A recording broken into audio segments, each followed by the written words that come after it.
আসসালামু আলাইকুম, কেমন আছেন ভাই? আশা করি ভালো আছেন। এখন চলতে আছে গুড়ি আলুর কাজ। এই যে দেখেন গুড়ি আলু, মানে প্রত্যেকটা বস্তা ঢাললে এই গুড়ি আলুগুলো বের হয়। সবাই তো মনে হয় যে ব্যবসা, কিন্তু আসলে ব্যবসাটা কি সেটা আমি বুঝি, কারণ যারা করে তারাই বোঝে ব্যবসার ধরন। এই প্রত্যেকটা বস্তা থেকে গুড়ি আলু বের হবে এভাবে। এই গুড়ি আলু বাদ দিয়া, তারপর পচা আলু বাদ দিয়া, মনে করেন পচা আলু কারি করে রাখছে ওই জায়গায়। ওই যে আরিফ ক্যামেরাটা ধর ওই জায়গায়, ওই পচা আলু কারি করা আছে। এই হলো পচা আলু।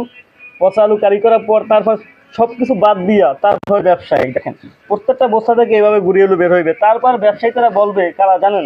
যারা এই আলু চাষ করে, তারা কৃষকেরা কয় যে আমাকে ব্যবসা হয় না, তারা তো খেতে কিছু রাখে না, তাদের তো টোটাল গুড়ি আলু আমাকে দিয়ে দেয়। এগুলো তো আমাকে ব্যবসায়ীকেও, সব ব্যবসায়িক যারা আছে খুচরা ব্যবসায়ীদের বহন করতে হয়। যারা পাইকারি বেচে তাদের তো কোনো কষ্ট নাই, তারা বস্তা আনে বস্তা বেচে, কিন্তু বহনটা করতে হয় কাদের? যারা আমরা খুচরা বিক্রি করি তাদের জন্যে। দেখেন এই আলুগুলো সব গুড়ি আলু। এই গুড়ি আলু প্রত্যেকটা বস্তা থেকে এভাবে গুড়ি আলু বের হবে। কিন্তু তারপরে ক্যামেরা নেটটা দিয়ে আসবে, এই যে এই বাচ্চা, তারপরে এই ভালো আলু বানানো লাগে, তারপর কাস্টমারের দেওয়া লাগে। প্রত্যেকটা আলু বাচ্চা বেচতে ভালো করে, তারপর কাস্টমারের দিতে হয় আমাদের। তারপর হলো আমাদের বিজনেস। সবাই তো মনে করে যে বিজনেস, বিজনেস ভাই অনেক পরিশ্রম, পরিশ্রম করার পর তারপর হবে বিজনেস, তারপর সফল।